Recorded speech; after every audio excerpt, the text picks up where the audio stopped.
Good morning. Welcome to the latest edition of Miami Hurricanes Talk with Danny, presented by Lorraine Sports. Please join canesconnection.com to become a member today. And if you want to order the shirt, we bring the smoke. Please go to Lorraine Sports, myshopify.com, and order yours today. Canes without it goes proceeds go to Canes athletes without NILs. My guest this week is Samantha Croston. She's the sports director for CNYCentral.com up in Syracuse. Canes in Syracuse on Saturday, 3:30 on ESPN. And Samantha, I noticed a couple things when I read your bio here. The one that interests me is you were started at Comedy Central. Tell me a little bit about that. Yes, yes. So, you had mentioned this at one point, but I actually was an athlete in college and whatnot, so I really didn't know that I wanted to be a broadcaster at that time. But in between seasons, I grew up from Long Island. Okay. Um, so yeah, I took some time at Comedy Central as a production assistant, mostly working on the sets of advertisements, promotional advertisements and commercials. But it was kind of like my first step into the industry, even Hmm. though it wasn't in sports, kind of getting that behind the scenes look at, okay, what does media actually look like and what would this profession entail? And I fell in love with it. I knew I wanted to do it from that point on. Yeah, and I also noticed here you're a graduate student of the S.I. Newhouse School of Public Communications. There's a famous graduate there. I think you might have heard of him, Mike Tirico. I was gonna say you're gonna say my man Mikey. Yes. Yeah. Listen, he's Newhouse's star. I've gotten the chance to meet him a few times and I feel lucky to have done so. He comes back to Newhouse a lot just to talk to the students and to network and make connections. I would pretty much go as far as to say that I think, and I'm obviously biased, but I think he is one of, if not the top broadcaster in the country. Yes. Not just because of what he does on football, but because of how many sports he does well. Yes, he's going to do the NBA in a couple years, and I appreciate that. Um, Also, I know, like you said, you're a native of Long Island. Wellness advocate. Tell us a little bit about that. Wellness Advocate was a program that I almost like co-started or co-founded, I really should say, at Colgate, which is a small liberal arts school in Hamilton, New York, Hmm. near Syracuse, like an hour away for people Hmm. who aren't familiar. Yeah. And the idea there was I just wanted to make sure that there was one person from each team whose role it was to be in charge of mental health for that team. I'm not sure whether or not this is something that you guys have covered in this podcast, but I will say in the Hmm. podcast I have, we do talk sometimes just about the mental health of athletes, and I honestly think that's an equally as important part of the game. So I wanted to bring that to my school. Yeah, we did that once, right, Brad? I think we did that on a Twitter X Space about a year ago. Yes, we did. Yes, we did. Appreciate y'all both for having me. Yeah. I noticed one more thing before we get started. A podcast host for the Orange Zone, and why I'm a Mets fan. I told you this last night, Samantha. My father would have loved you because he was a Mets fan. He's up in heaven now, but he was a huge Mets fan. Well, I really appreciate hearing that sincerely. Yeah, the Orange Zone podcast is as you can I'm sure tell by the name focused on Syracuse sports. Why am I a Mets fan is kind of something that got started a few months ago. You already mentioned this, but I'm a broadcaster, so like a local broadcaster on TV. So my job for the most part is being on TV, doing sportscasts, talking about Syracuse sports. But I feel comfortable saying this because I think everybody else is thinking it. I Mhm. think local news is sort of a dying industry, and you Yeah. need to figure out a way to get other people their news. People want to see social media, people are on Mhm. Instagram, they're on Yeah. podcasts like we're Yeah. doing right now. Yeah. So luckily my boss was nice enough to help facilitate that idea, and he's actually the one who came up with the name. So yeah, we pretty much have the AAA Syracuse team right in our Yeah. backyard. Me Yeah. and my co-host are both diehard Mets fans. Yeah. So that's something we kind of started with really no idea what was going to happen going into it. And honestly, by the time the World Series came around, Mhm. our episodes were getting around 40,000 views. So that's Wow. been one of the weirdest, craziest things that's happened, honestly, since I've been there. But yeah, I mean, honestly, it was mostly Dodgers fans, which I think is kind of interesting. I mean, 6% of our viewership is actually from Japan because of Shohei Wow. Ohtani. So I think it's a cool way to that just or it was cool in the sense that it goes to show how much sports can bring people together, you know? Absolutely. Absolutely. Yeah. So let's get to the game last week. Brad, start us off, Brad, if you can, and we'll go on from there. Yeah, absolutely. Appreciate y'all both for having me. As y'all know, you can check the Canesward Daily podcast only on FTSN Network for all of our great content we provide for the Miami Hurricane football team. But I think talking about last game a little bit, obviously, we are kind of in the situation now as Miami Hurricanes fan base where this is a make or break season. I think we can all agree before the season started, if you would have said, hey, this team could have the potential to go 10, 11 wins and only have one loss and have the reins and the chance to get to the ACC championship, which we can all agree was the number one goal before the season started. I think we can all say that we would definitely want that, right? Depending on where that loss came from is a different story. I think we can all also agree as Miami fans, we didn't think that the Georgia Tech game would be that one loss, right? But now we are kind of in the reins, in control of our own destiny. And you saw with this team this past weekend, we were going up against a team that really was able to create some diversity in prior weeks with the slow mesh concept, and obviously another running back in Damon Claiborne, which was really their powerhouse running back and really the main guy that they ran the whole offense through. You saw after that first possession with Miami, the defense especially really buckled down and really changed the outcome of the football game. When you're able to turn on the tape and just watch film as a normal fan throughout the year, the offense has never been a question for the most part. It was always that defense that just played that bend don't break mentality. And when you really needed stops at the end of a football game, that's when really this defense came down to crunch time. Well, this past weekend, you saw after that first drive, this team really buckled down and did some damage. Wake Forest had 0 passing yards in the second half of football. And not only that, this was a team that I would say, I mean, in all aspects, this was probably the best defensive performance we played from top to bottom. Our defensive line played with aggressive style. The defensive coordinator, Lance Guidry, really showed out and had a bunch of stunts and a lot of different blitzes that caused some commotion and ruckus, very similar to the first week you saw when we played Florida. I think the biggest key going into the Syracuse matchup before we break it down is really can that defense continue to perform that way? Because I think as great as the offense has been, even though they have struggled in the past couple weeks, I think all of the Cane fans would rather the defense start to hum at this time of the year than the offense to take a step back, just because we already know, after 10 games this season, we kind of know what our offense brings to the table. It was always that defense was a question mark. And now that our defense is starting to get some confidence within themselves, can this be the opportunity that we can make this a step in the right direction? Because going up against a team like Syracuse, which we'll be talking about shortly, you're definitely going to have to be on your A game on defense, especially in the passing game. Yeah, and let's talk about the passing game, Samantha. Last week, Kyle McCord, 470 yards passing. I think he broke a school record, if I'm not mistaken. No, Um, what do you think what will be the keys to this ball game, Samantha, for Syracuse to prep it for a Miami team that is rolling right now, that's really starting to roll? I think it's going to be a shootout. I mean, I'm looking right now because I had a feeling this was the case, and I'm seeing that for total passing yards on the season, Kyle McCord is first and Cam Ward is second. This is going to be an offensive battle on both sides of the ball. I mean, these are two of by far the best quarterbacks in the ACC, but Cam Ward even beyond that. And I think that honestly, to Brad's point, it may come down to those one or two defensive plays, who can have that one interception, who can have that one knockdown, or even a special teams play that can change the outcome of this game. I don't know that I'd put my money on Syracuse to win this, because I've seen how high-powered Miami's offense is, but I think that they have a chance. But everything would have to go right. I mean, against a team like Miami, you have to bring your A game in every facet. And in certain areas, like special teams, like defense at times, Syracuse has had its holes. Yeah, and I looked at it this we gave up a TD last week on special teams against Wake Forest. That has to be better, obviously. But yeah, I noticed three receivers that Brad and I were talking about off camera. Daryl Gill Jr., almost 200 yards receptions. Jackson Meeks, 110. And Aronde Gatson, a South Florida native, 103 yards. Brad, how are we preparing to prepare for those guys? And Samantha, you can chime in as well.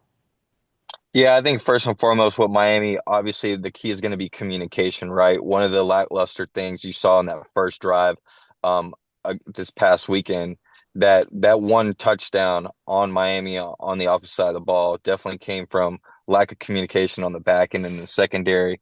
And you brought up some of the top receivers and even tight end for Syracuse, Oronde Gadsden the second, right here from American Heritage. Miami fans would know him very well.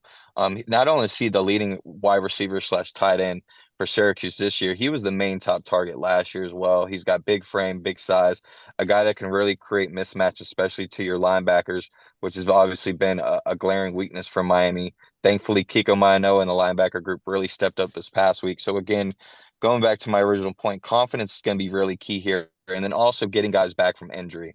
You saw in the earlier presser with Joe Rose this morning with Mario Cristobal. It seems like guys like Ryan Rodriguez, Elijah Austin, and even Damari Brown, who we haven't had mostly all year at corner, is going to be coming back from Miami. So just being able to get these guys fully healthy and back from a communication standpoint. But as good as these wide receivers are, Danny, I think the real key is going to be stopping LaQuint Allen. He seems to be the only top running back and only guy that really establishes the run for Syracuse. Has 189 carries, 800 yards, and 12 touchdowns right now.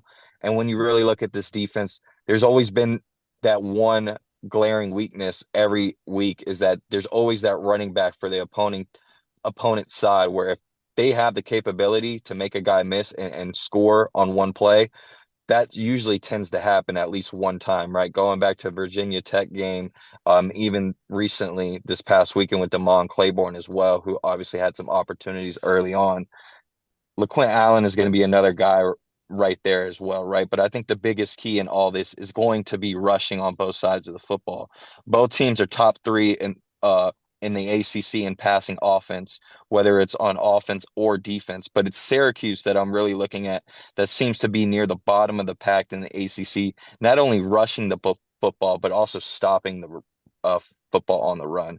And Miami's tend to have a good balance this year of running and passing the football. And I think this could be a huge opportunity where even though this seems to be lining up as the Cam Ward versus Kyle McCord show, I really think this could be a huge game and huge opportunity for our three-headed running backs and Fletcher, Lyle, and Damian Martinez going up against the Syracuse defense. Want to add something to that, Samantha?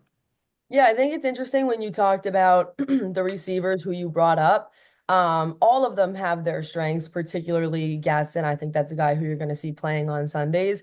But I think that from an offensive standpoint, it's how many weapons that Syracuse has and the fact that Kyle McCord is willing to throw to anyone. I think that's been a strong point for Syracuse so far this season is the versatility and the diversity as far as the play calling and who's actually getting the ball, who's actually scoring touchdowns. There are many games where 6 to 8 or 9 receivers are getting a catch in the game.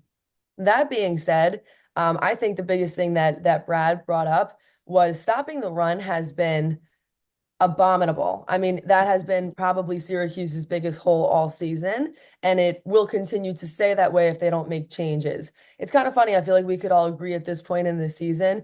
It's like everybody kind of knows the strengths and the weaknesses of the teams that they cover. It's just a matter of executing it and what version of Syracuse you're going to get. This is something we talk about on our podcast a lot, but there have been games where I don't feel like you've seen Syracuse's full potential. Like how is this just when I look at the schedule, especially based on what is going on with your guys' schedule too, how is this a team who won to Georgia Tech but lost to Stanford?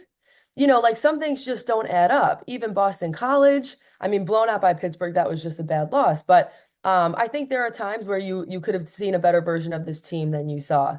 But against Miami, you have to play your best day or you're not going to win, even though it is at home, even though it is, there, I mean, it's also Thanksgiving. So I don't envision that there's going to be a lot of fans either. No, that's sad, it really is. Because I listen, know. I think Fran said, listen, Fran knows this is going to be a tough game. And Fran, as I heard Fran say he challenged game day to come up to Syracuse. I mean, come on. He There was did. no I way know. it wasn't going to happen because one, Hey, No, it was never going to happen. And listen, right? This isn't anything new to Miami. To your point as well, right? I think both programs can say after 10, 11 weeks of college football, neither program as a fan base has felt like they have played their A-plus game, right? To your point, neither one has been able to say we've been humming on offense, defense, and special teams all in one full football game. And this could be the opportunity for either one of those schools, right? And Syracuse right now is sitting at 8-3. That Stanford and Boston College game came down to one possession. And you mentioned the Pittsburgh blowout.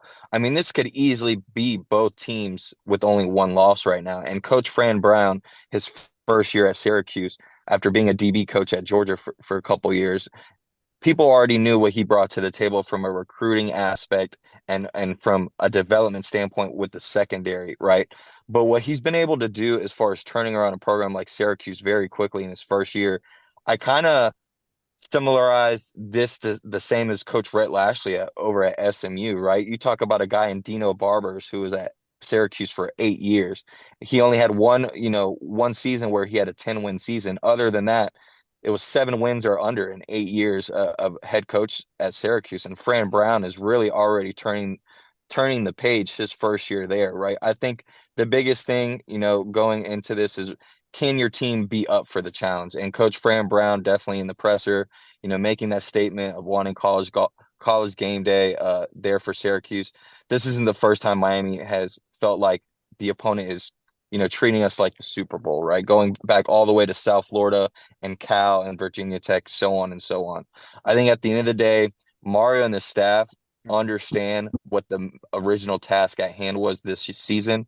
And it's crazy because before the season started, I thought the Florida game, which was the first game of the year, was the biggest game in Mario Cristobal's career as head coach for Miami. Well, Yes. now that we fast forward to 11 weeks in, this Syracuse game this upcoming weekend is right up there, if not bigger than that Florida game, just because you have a Cam Ward, just because you brought in guys like Nish Powell, Damian Martinez, and this is the year that if Miami wants to put it all together and make the best of the opportunities, not only currently, but what you're wanting to build for the future in recruiting, you cannot mess up this magical year of a guy like Cam Ward, and it starts with getting to the ACC championship. Yes, no question about that. I mean, we know this is going to be a critical game. We know Syracuse is going to be tough. It's up there. By the way, Samantha, this will be Miami's first trip to the Dome since 2002. There you go. No, it's funny when he said the Super Bowl, I feel like you said it's not the first time, that a team would be treating Miami like the Super Bowl. I feel like because for Syracuse, and I'm sure other teams too, it really is. Even with Fran Brown, he said, UConn, I told my players that was the most important game of the season prior to playing against UConn because he said if we can get to that 8-win mark, it's going to show people that this is a totally different kind of team and that we're really turning a program around. To your point about Dino Babers, he was a nice guy and I liked covering him. That being said, he didn't bring a lot from a talent standpoint. He didn't do a lot for the fans. I'm telling you guys, as someone with just feet on the ground here, people who have been following the program for decades say that it has been 10 plus, 20 plus years since they felt this excited about Syracuse football. And Fran Brown doesn't want to lose that moment. If you can come out of this with a 9-win regular season and you beat one of the top ranked teams in the country that's fighting for some big things right now, I think it completely changes the feel of the season. If they lose this game, I think people will still be impressed and say, you know what, Fran Brown had a good first year as head coach. But if he wins it, now it's like, who knows what the limits are? It changes things. Yeah, okay. Let me give you, okay, keys to what are your keys, Sam, to a Syracuse upset? And Brad, what are your keys to a Miami victory? Let's start with Samantha. Okay. I would say the keys to the game for me, maybe I'll do like three, would be limiting penalties. Again, in a game like this, as far as I'm concerned, the little things make the big things.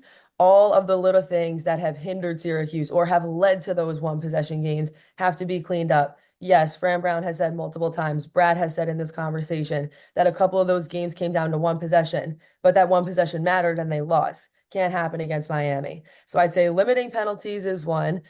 I would say stopping the run game, finding out a way to stop the run game has to be two in some aspect. I understand that it can't be done completely, but more than we've seen in the past, that will be important in this game. And number three, I think there needs to be one big moment on defense. That could be an interception. That could be a big fourth down stop, but there needs to be something that helps with the swing here and that turns the pendulum around. And I think that that happens on defense because I truly do think you're going to see a lot of points put up on both sides. So I think that one defensive play really could be the difference. Brad, keys to a Canes victory. We all know. I think we all know what they are.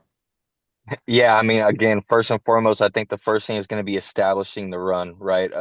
Me and Sam both brought up that Syracuse is one of the worst teams in the country as far as stopping the run, and Miami has a powerful, trio, even four guys or running backs that could definitely do that. So one is going to be to establish the run. My second thing is this, I want to say that the red zone opportunities for both Miami and Syracuse is going to be very key, right? Because Syracuse and Miami, both red zone defense, are not very good. But the reason why I'm saying this is because there's been a lot of opportunities this past year for Miami that we have been able to try to limit teams when they do hit the red zone to get 3 points.